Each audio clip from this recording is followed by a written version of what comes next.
जय भीम दोस्तों, exam dear में आप सभी का स्वागत है। तो आज का जो हमारा टॉपिक है वो है हड़प्पा सभ्यता। तो आज के इस वीडियो में हम लोग हड़प्पा सभ्यता के बारे में बात करेंगे। यहाँ से जितने भी क्वेश्चन बन सकते हैं एग्जाम की दृष्टि से उन सभी को कवर करेंगे। और इसमें एग्जाम भी चल रहा है रेलवे, एनटीपीसी और ग्रुप डी का, इसके लिए यह विशेषकर महत्वपूर्ण रहेगा।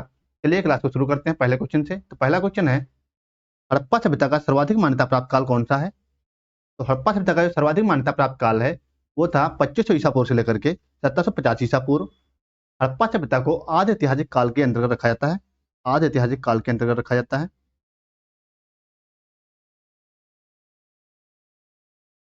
आदि ऐतिहासिक काल। हड़प्पा सभ्यता का जो क्षेत्रफल था वो लगभग 13 लाख वर्ग किलोमीटर था। 13 लाख वर्ग किलोमीटर था।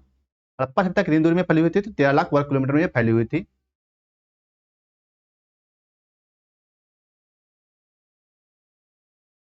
अगला क्वेश्चन, किस पदार्थ का उपयोग हड़प्पा काल की मोहरों के निर्माण में किया जाता था? तो हड़प्पा काल की जो मोहरें थी वो सामान्यतः सेलखड़ी से बनी हुई थी, जिन पर एक श्रृंगी पशु के चित्र देखने को मिलते हैं। तो इसका ऑप्शन ए हो जाएगा सही।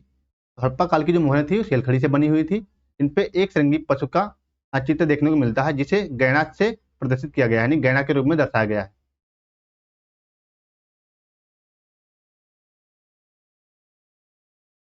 सिंधु घाटी सभ्यता के लोगों का मुख्य व्यवसाय क्या था? तो सिंधु घाटी सभ्यता के जो लोग थे उनका मुख्य व्यवसाय था व्यापार करना। क्या था? मुख्य व्यवसाय था व्यापार करना। और सिंधु घाटी सभ्यता के लोग कृषि से भी परिचित थे और पशुपालन भी करते थे। पशुपालन भी करते थे और कृषि के साथ और कृषि भी करते थे। और इस समय के जो लोग थे यानी हड़प्पा सभ्यता के जो लोग थे उनका मुख्य आर्थिक जो अर्थव्यवस्था का जो स्रोत था, यानी अर्थव्यवस्था का मुख्य स्रोत क्या था? तो कृषि थी।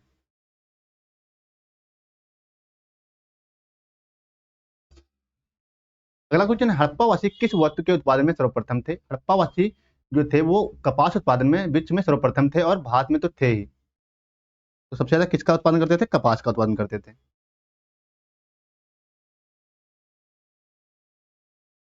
अगला क्वेश्चन है, निम्नलिखित विद्वानों में से हड़प्पा सभ्यता के सर्वप्रथम खोज किसने की थी? हड़प्पा सभ्यता की सर्वप्रथम खोज किसने की थी? दयाराम साहनी ने। कब की थी? 1921 ईस्वी में। 1921 ईस्वी में की थी। दयाराम साहनी का पूरा नाम क्या था? राय बहादुर दयाराम साहनी था। राय बहादुर दयाराम साहनी इनका पूरा नाम था। हड़प्पा सभ्यता की जो खोज की गई थी वो राय बहादुर दयाराम साहनी के द्वारा की गई थी, जबकि हड़प्पा सभ्यता का जो नामकरण किया गया था किसके द्वारा किया गया था? वो किया गया था सर जॉन मार्शल के द्वारा किया गया था। एग्जाम में कई बार क्वेश्चन पूछा गया है।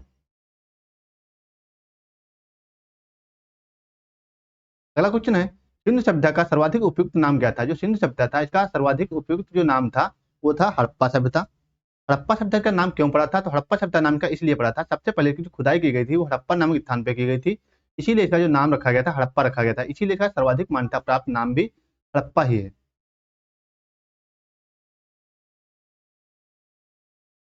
क्या हम लोग अगला क्वेश्चन देखते हैं, हड़प्पा के मिट्टी के बर्तनों पर सामान्यतः किस रंग का उपयोग हुआ था? जो हड़प्पा काल के बर्तन थे उन पे सामान्यतः लाल रंग का उपयोग हुआ है। इसका लाल रंग का, जो हड़प्पा काल के बर्तन थे यानी मिट्टी से बनाए जाते थे, ये काले रंग से बनाए जाते थे, यानी इस पे काले रंग से डिजाइन की जाती और इस पे बाद में लाल रंग का उपयोग किया जाता था।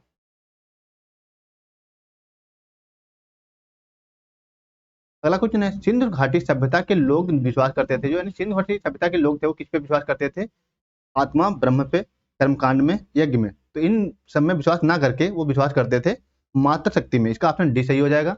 और हड़प्पा कालीन जो समाज था वो कैसा था? मात्र सत्तात्मक समाज था। मात्र सत्तात्मक समाज था। कैसा समाज था? मात्र सत्तात्मक समाज था। अगला क्वेश्चन है, किस पशु के अवशेष सिंधु घाटी सभ्यता में प्राप्त नहीं हुए? यानी जो हड़प्पा काल में किस पशु के साक्ष्य प्राप्त नहीं हुए हैं? तो गाय और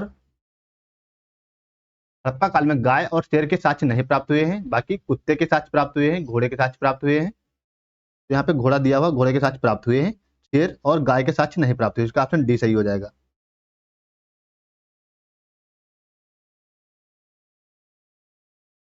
अगला क्वेश्चन है, हड़प्पा कालीन स्थल में अभी तक किस धातु का प्राप्त नहीं हुई है? यानी किस धातु की प्राप्त नहीं हुई है हड़प्पा काल से? तो हड़प्पा काल के जो लोग थे वो सोने से परिचित थे, कांसे से परिचित थे, कांसे को यानी तांबा कहते थे, कांसे से परिचित थे और लोहे से परिचित नहीं थे। किससे नहीं परिचित थे? लोहे से। इसका ऑप्शन डी सही हो जाएगा। और हड़प्पा कालीन जो लोग थे, हड़प्पावासी लोग थे, वो किससे तलवारबाजी से परिचित नहीं थे, यानी तलवार से परिचित नहीं थे और ना ही वो युद्ध से परिचित थे। अगला क्वेश्चन है, सिंधु सभ्यता का पत्तन नगर, इसे बंदरगाह कहा जाता है। पत्तन नगर क्या कहते हैं? बंदरगाह। तो हड़प्पाकालीन बंदरगाह कौन था? हड़प्पाकालीन बंदरगाह था लोथल। दूसरा बंदरगाह कौन था? तुर्कोटदा। तुर्कोटदा। ये बंदरगाह दो थे उस समय के। इसमें से सर्वाधिक मान्यता प्राप्त कौन था? लोथल था। ये लोथल कहाँ पड़ता है? लोथल पड़ता है गुजरात में।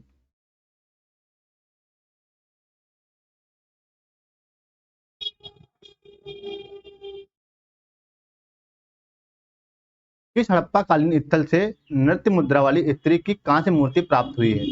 यानी कांस्य मूर्ति कहाँ से प्राप्त हुई है? जो नर्तकी के रूप में खड़ी हुई है, तो ये प्राप्त हुई है मोहनजोदड़ो से। कहाँ से प्राप्त हुई है? मोहनजोदड़ो से प्राप्त हुई है। इसका सही आंसर क्या हो जाएगा? ऑप्शन ए हो जाएगा।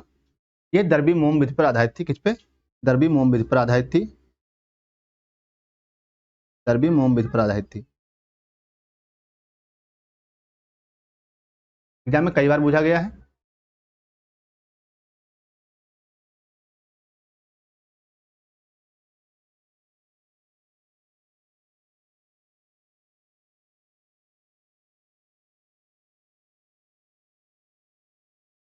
अगला क्वेश्चन है, निम्नलिखित में से कौन सा एक हड़प्पा स्थल नहीं है? यानी हड़प्पा स्थल नहीं है। बाकी इसमें तीन स्थल जो हैं वो हड़प्पा के हैं, एक स्थल ऐसा है जो हड़प्पा से नहीं है। कौन सा है? ये हो जाएगा ऑप्शन सी इसका, सोहगौरा। ये हड़प्पा कौन सा है? सोहगौरा। ये हड़प्पा से संबंधित नहीं है। बाकी चन्हूदड़ो, कोटदीजी और देसलपुर ये हड़प्पा कालीन स्थल हैं।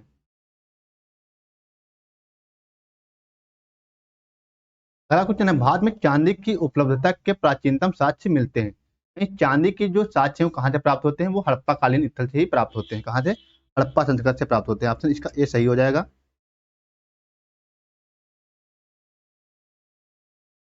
अगला क्वेश्चन है, सिंधु घाटी सभ्यता को आर्यों से पूर्व के रखे जाने के महत्वपूर्ण कारक क्या है? यानी इसे किस हिसाब से कहा जा सकता है कि ये आर्यों से पहले की सभ्यता है? तो इसका जो प्रमुख कारण है वो है यहाँ के मृत भांड, यानी मिट्टी के बर्तन। कौन है? मिट्टी के बर्तनों को क्या कहा जाता है? मृत भांड कहा जाता है। अगला क्वेश्चन है, सिंधु घाटी सभ्यता का कौन सा स्थान अब तक पाकिस्तान में है? अगला क्वेश्चन है, सिंधु घाटी सभ्यता का कौन सा स्थान अब पाकिस्तान में पड़ता है? यानी सिंधु घाटी सभ्यता का कौन सा स्थान ऐसा है जो पाकिस्तान में पड़ता है? तो पाकिस्तान में कौन पड़ता है? हड़प्पा जो है ये पाकिस्तान में पड़ता है। और कालीबंगा, इसका क्या कहते हैं? कालीबंगा को काले रंग की चूड़ियां, ये कहाँ पड़ता है? भारत में ही पड़ता है। कहाँ पड़ता है? राजस्थान का हनुमानगढ़ जिला। हनुमानगढ़ जिला कहाँ पड़ता है? राजस्थान में। और हड़प्पा कहाँ पड़ता है? ये पड़ता है पाकिस्तान में, मांट गोमरी जिला।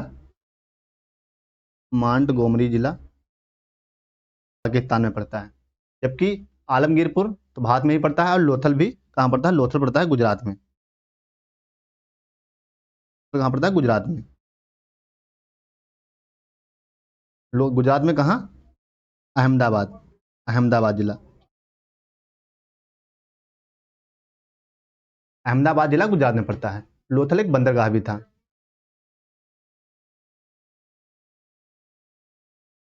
अगला क्वेश्चन है, सिंधु सभ्यता का कौन सा स्थान भारत में स्थित है? यानी सिंधु सभ्यता का कौन सा ऐसा स्थान है जो भारत में स्थित है? तो भारत में स्थित है लोथल। लोथल कहाँ स्थित है? भारत में। अभी हमने देखा लोथल पड़ता है गुजरात में। गुजरात का कौन सा जिला? अहमदाबाद जिला। अहमदाबाद जिला कहाँ पड़ता है? गुजरात में पड़ता है। और हड़प्पा कालीन ये दो स्थल जो हैं, हड़प्पा और मोहनजोदड़ो, ये कहाँ पड़ते हैं? ये पड़ते हैं पाकिस्तान में। मोहनजोदड़ो कहाँ पड़ता है? ये लरकाना जिला पाकिस्तान। लरकाना जिला पाकिस्तान में पड़ता है। और हड़प्पा हमने देखा भी, मांडगोमरी जिला पाकिस्तान।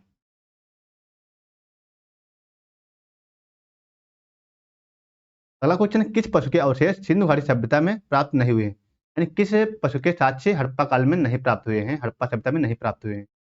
तो इसमें हो जाएगा ऑप्शन ए हो जाएगा। शेर के अवशेष नहीं प्राप्त हुए हैं, जबकि घोड़ा, कुत्ता, हाथी इनके अवशेष प्राप्त हुए हैं हड़प्पा काल से।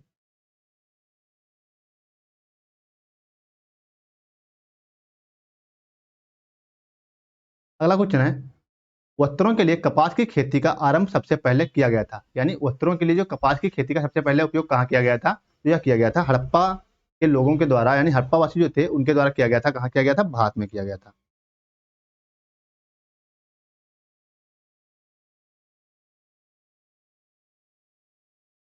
अगला क्वेश्चन है, स्वतंत्रता प्राप्त के बाद सर्वाधिक हड़प्पाकालीन स्थलों का पता कहाँ से चलता है? यानी स्वतंत्रता के बाद में सर्वाधिक स्थल कहाँ खोजे गए हैं हड़प्पा के? तो वो खोजे गए हैं गुजरात में। कहाँ खोजे गए हैं? गुजरात में खोजे गए हैं।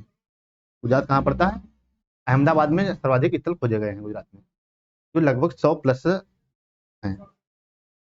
तो इस वीडियो में इतना ही। अगर वीडियो अच्छा लगा तो वीडियो को लाइक करें और चैनल को सब्सक्राइब कर लें, और मिलते हैं कल के वीडियो में। जय भीम दोस्तों।